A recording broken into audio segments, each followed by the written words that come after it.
பாருங்கம்மா, முருங்கைக்காய் நான் ஊருக்கு போயிட்டேன். மரத்தில் நிறையா முற்றி போய் கிடந்தது.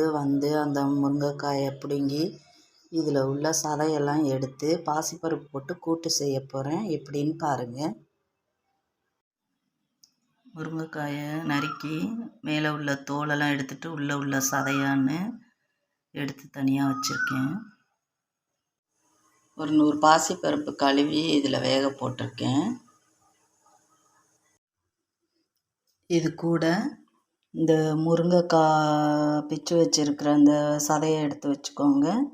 தக்காளி, 4 பூண்டு பல், வெங்காயம், நம்ம குழம்புக்கு போடுற மசால் பொடி கொஞ்சோல எல்லாத்தையும் இந்த பருப்பில் போட்டு சேர்த்துக்கணும்.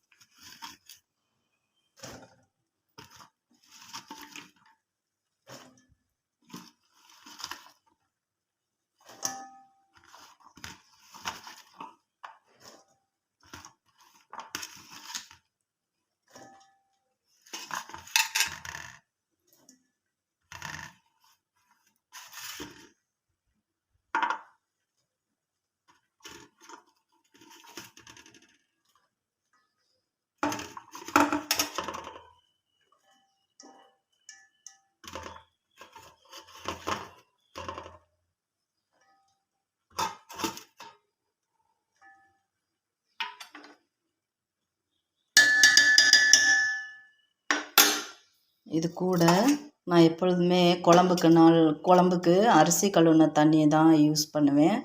அது ரொம்ப நல்லது, உடம்புக்கும் ரொம்ப நல்லது. அரிசி கழுவுன தண்ணியில் நம்ம குழம்பு வச்சா நல்லா டேஸ்ட்டாகவும் இருக்கும். அரிசி கழுவுன தண்ணியை ஊற்றுறேன்.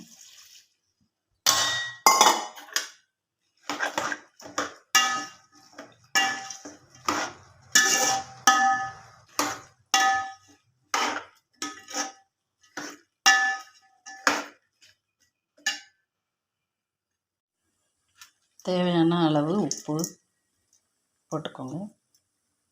ரெடி ஆகிடுச்சு. இது கூட கடவுள் பருப்பு போட்டு தாளித்து அதில் கொட்ட போகிறேன்.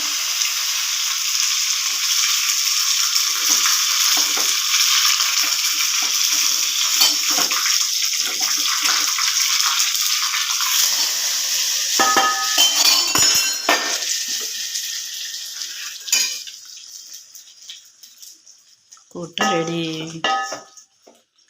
லைக் பண்ணுங்கள், நீங்களும் செஞ்சு சாப்பிடுங்க. சூப்பராக இருக்கும் அது.